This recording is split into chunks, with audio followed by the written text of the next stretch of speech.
નમસ્કાર વિદ્યાર્થી મિત્રો, તમારું હાર્દિક સ્વાગત છે પેશન એજ્યુકેશનમાં। આજે આપણે ધોરણ 7 વિષય ગણિત ગણા સ્વાધ્યાય પોથીમાં ચેપ્ટર 14 સમમિતિનું સોલ્યુશન મેળવીશું। એ પહેલાં જો તમે મારી ચેનલમાં નવા હોય તો મારી ચેનલને જરૂરથી લાઇક, સબસ્ક્રાઈબ અને કોમેન્ટ કરી આપજો, જેથી આગળના વિડીયો સરળતાથી તમને મળતા રહે।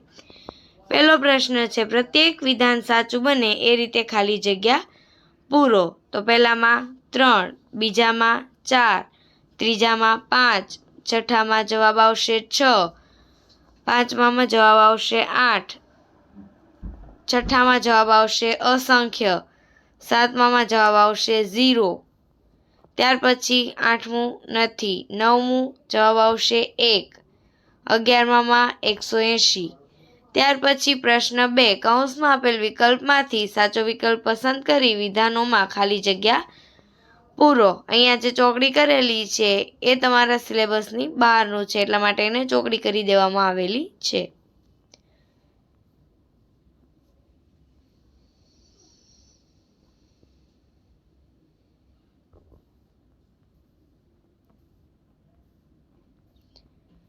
ત્યાર પછી પ્રશ્ન 3, નીચેના દરેક પ્રશ્નના જવાબ માટે આપેલ વિકલ્પમાંથી સાચો વિકલ્પ શોધી તેનો ક્રમ અક્ષર પ્રશ્નની સામે આપેલ બોક્સમાં લખો।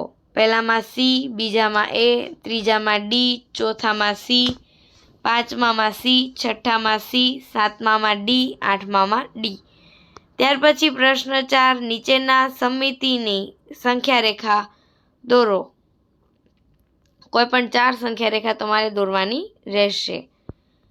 પ્રશ્ન 5, નીચેના પ્રશ્નના જવાબ લખો। ઊભી પરાવર્તિત સમમિતિ હોય તેના મૂળાક્ષરો A, H, I, M, O, T, U, V, W, X, Y। આડી પરાવર્તિત સમમિતિ રેખા હોય તો તેના મૂળાક્ષરો B, C, D, E, H, I, O, X। ઊભી આડી બંને પરિવર્તિત સમમિતિ હોય તો તેના મૂળાક્ષરો H, I, O, X।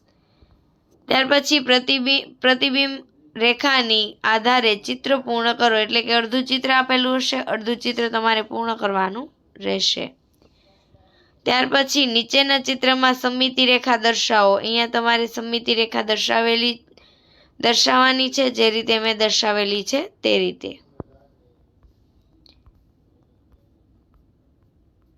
ત્યાર પછી અહીંયા પ્રવૃત્તિ આપેલી છે।